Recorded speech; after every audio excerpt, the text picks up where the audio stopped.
بسم اللہ الرحمن الرحیم۔ لیگل انفارمیشن میں خوش آمدید ناظرین۔ جیسا کہ آپ کے علم میں ہے کہ آج فوجی عامر جنرل پرویز مشرف کو اسپیشل کورٹ نے غیر آئینی ایمرجنسی نافذ کرنے کے جرم میں سزائے موت سنا دی ہے۔ اس سے پہلے ہم سنگین غداری پر ایک لیکچر جاری کر چکے ہیں، اور جیسا کہ ہم نے آپ کو بتایا تھا کہ ہائی ٹریزن آرٹیکل 6 جو ہے وہ اس میں فال کرتا ہے، اور آرٹیکل 6 کا بنیادی مقصد آئین کو تحفظ دینا ہے کہ اگر کوئی شخص آئین کے خلاف اقدامات کرتا ہے، غیر آئینی اقدامات کرتا ہے، تو وہ ہائی ٹریزن میں فال کرے گا۔ آرٹیکل 6 کے پیش رفت میں ہائی ٹریزن ایکٹ 1973 جو ہے یہ 26 ستمبر 1973 کو شائع کیا گیا، جس کی سیکشن 2 میں وفاقی حکومت کو اختیار دیا گیا کہ وفاقی حکومت جو ہے وہ کیس دائر کر سکتی ہے۔ اس کا بہت ہی اہم سیکشن جو ہے وہ سیکشن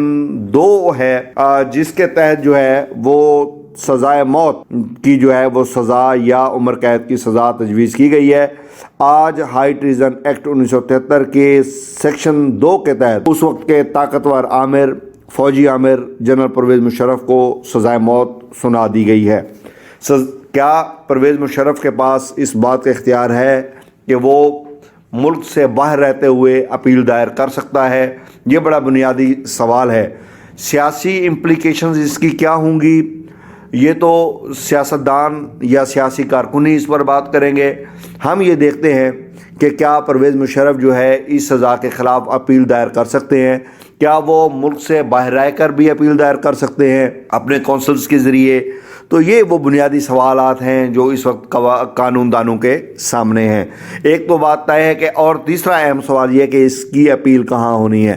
اس کی اپیل جو ہے وہ تو سپریم کورٹ میں ہونی ہے۔ اسپیشل کورٹ کے خلاف اپیل کا اختیار، اپیل سننے کا اختیار جو ہے وہ سپریم کورٹ آف پاکستان کو ہے، اپیل وہاں دائر کی جائے گی۔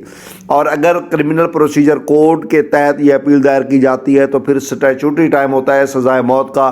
سزائے موت کے خلاف اپیل جو ہے وہ 7 دن کے اندر دائر کی جا سکتی ہے، لیکن اسپیشل کورٹ کا پروسیجر جو ہے وہ تھوڑا سا مختلف ہوتا ہے۔ اب دوسری بات، کیا اپیل ملک سے باہر یعنی سرنڈر کیے بغیر دائر ہو سکتی ہے؟ اپیل تو دائر ہو سکتی ہے لیکن وہ انڈر آبجیکشن ہوگی۔ اب سپریم کورٹ نے دیکھنا ہے کہ اس کی پرویز مشرف کی اپیل پر جو ہے وہ کیا کرنا ہے۔ اس اپیل کو سرنڈر کیے بغیر وہ اون کرتے ہیں نہیں کرتے ہیں، سن سکتے ہیں نہیں سن سکتے ہیں۔ اصول یہی ہے کہ جب اپیل دائر کرنے والا شخص اگر موجود نہیں ہے تو اس کی اپیل دائر نہیں ہوتی ہے۔ عام طور پر تو یہی فارمولہ ہے۔ اب ایک اسپیشل شخص کے لیے کیا فارمولہ جو ہے وہ دیا جاتا ہے، یہ آنے والا وقت بتائے گا۔ اور اس سے بڑی بات یہ ہے کہ کیا سرنڈر کیے بغیر کوئی شخص اس کی اپیل سنی جا سکتی ہے؟ اب تک قوانین یہی رہے ہیں۔ میں یہ عرض کر رہا تھا کہ جنرل پرویز مشرف کے خلاف جو فیصلہ آیا ہے اس کے خلاف اپیل دائر ہو سکتی ہے۔ یہ اپیل کہاں پر دائر ہو سکتی ہے؟ میں نے عرض کیا تھا کہ اس کے خلاف اپیل جو ہے وہ سپریم کورٹ میں دائر ہو سکتی ہے۔ اب وہ سرنڈر کیے بغیر، اب تک تو اصول یہی ہے کہ غریب آدمی کے لیے، عام آدمی کے لیے یہ اصول ہے کہ وہ سرنڈر کیے بغیر اپیل دائر نہیں کر سکتا۔ اپیل دائر ہو جاتی ہے لیکن اپیل سماعت نہیں کی جاتی ہے، وہ زیر اعتراض رہتی ہے۔ اور اس میں اہم بات یہ ہے کہ یہ سزا کے 3 نومبر کے اقدامات، 3 نومبر 2007 کو جو اقدامات کیے گئے تھے ایمرجنسی کے نفاذ کے حوالے سے، ان کو ویلیڈیشن نہ پارلیمنٹ نے دی تھی نہ سپریم کورٹ نے دی تھی۔ اس وقت میاں محمد نواز شریف کی حکومت نے کیس دائر کیا تھا۔ آج اس کیس کا فیصلہ سنایا گیا ہے۔ یہ کیس میاں محمد نواز شریف کی دور حکومت میں دائر کیا گیا تھا، ان کی حکومت نے یہ دائر کیا تھا۔ آج جس کا فیصلہ سنایا گیا ہے، موجودہ حکومت اور وزیر اعظم عمران خان نے اس کے فیصلے میں تاخیر کی بہت کوشش کی ہے، بہت ساری درخواستیں گزاری ہیں کہ 342 CRPC کا اسٹیٹمنٹ نہیں لکھا گیا۔ 6 موقع دیے گئے پرویز مشرف کو، لیکن جو ہے وہ سماعت نہیں کیا گیا۔ یاد رہے اس سے پہلے سپریم کورٹ آف پاکستان نے پاکستان کے سابق وزیر اعظم سیاستدان ذوالفقار علی بھٹو کو سزائے موت سنائی تھی۔ یہ ایک بہت بڑا ہسٹوریکل اور تاریخی فیصلہ ہے کہ وقت کے طاقتور عامر جنرل پرویز مشرف کو اسپیشل کورٹ نے جو ہے وہ سزائے موت سنا دی ہے، تو اس کا فیصلہ آ چکا ہے۔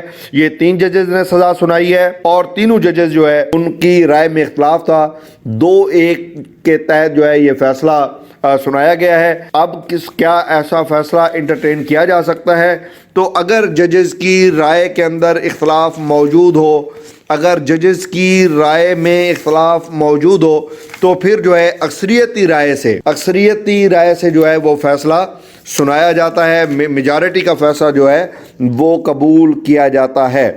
اور یہ جو ہے اسپیشل کورٹ کا سب سیکشن 5 ہے، جس کے اندر جو ہے اس بات کا بھی بتایا گیا ہے کہ اگر ججز کے رائے میں اختلاف ہو تو پھر اکثریتی رائے کو جو ہے وہ مانتے ہوئے یہاں پر 3 ججز سے 1 جج نے اختلافی نوٹ دیا، جو 2 ججز نے جو ہے وہ سزائے موت انہوں نے سنائی ہے، تو اب یہی فیصلہ جو ہے 2 ججز کا فیصلہ پریویل کرے گا۔ اسپیشل کورٹ جو ہے اس نے یہ فیصلہ سنایا ہے۔ دیکھنا یہ ہے کہ تبدیلی سرکار جو ہے یہ پرویز مشرف کو کیسے فیسیلیٹیٹ کرتی ہے۔ میں ایک بات واضح کرتا چلوں کہ اگر پرویز مشرف صاحب کا نواز شریف کے زمانے کے آپ بیانات اٹھا کے دیکھ لیں، انٹرویوز اٹھا کے دیکھ لیں، تو وہ واضح مطالبہ کرتے نظر آتے ہیں کہ پرویز مشرف کو سزا دی جائے۔ اب جب عمران خان خود اقتدار میں آ چکے ہیں تو وہ اس بات کے مخالف ہیں کہ پرویز مشرف کو سزا کیوں دی گئی۔ ابھی تک حکومت نے اپنا کوئی واضح موقف نہیں دیا۔ فردوس عاشق اعوان جو کہ وفاقی وزیر اطلاعات ہیں، ان کا یہ موقف سامنے آیا ہے کہ حکومت کی لیگل ٹیم فیصلہ پڑھنے کے بعد جو ہے وہ اپنا موقف دے گی۔ اب جو اسپیشل کورٹ کے ہیڈ تھے سیٹھ وقار صاحب، انہوں نے اعلان کیا ہے کہ فیصلہ 48 گھنٹے کے اندر جو ہے وہ جاری کیا جائے گا۔ اب 48 گھنٹے کے بعد جب تفصیلی فیصلہ آتا ہے اس پر پھر بحث کریں گے۔ ابھی یہ دیکھنا ہے کہ اب عمران خان جن کا پہلے یہ موقف تھا، آج وہ اپنا موقف تبدیل کر چکے ہیں، اب وہ کیا اسٹریٹجی اختیار کرتے ہیں، یہ بات بھی آنے والے دنوں میں دیکھی جائے گی۔ جہاں تک اس بات کا تعلق ہے کہ پرویز مشرف کی سزائے موت، تو یقیناً یہ ایک بہت بڑا واقعہ ہوا ہے آج پاکستان کے اندر، عدالتی تاریخ کا ایک بہت بڑا واقعہ ہے جو کہ روشن تاریخ میں جو ہے وہ لکھا جانے کے قابل ہے۔ ایک اور بات بھی اس میں بڑی قابل ذکر ہے، وہ یہ ہے کہ کیا پرویز مشرف کو پاکستان اب لایا جائے گا یا نہیں لایا جائے گا۔ ان کے وکلاء اس بارے میں کیا سوچتے ہیں، کیا وہ پاکستان آتے ہیں یا نہیں آتے؟ میری رائے یہ ہے کہ وہ پاکستان نہیں آئیں گے۔ اگر ہماری ویڈیوز آپ کو پسند ہیں تو ہمیں ضرور سبسکرائب کیجئے تاکہ آپ کو ویڈیوز حاصل ہو سکے۔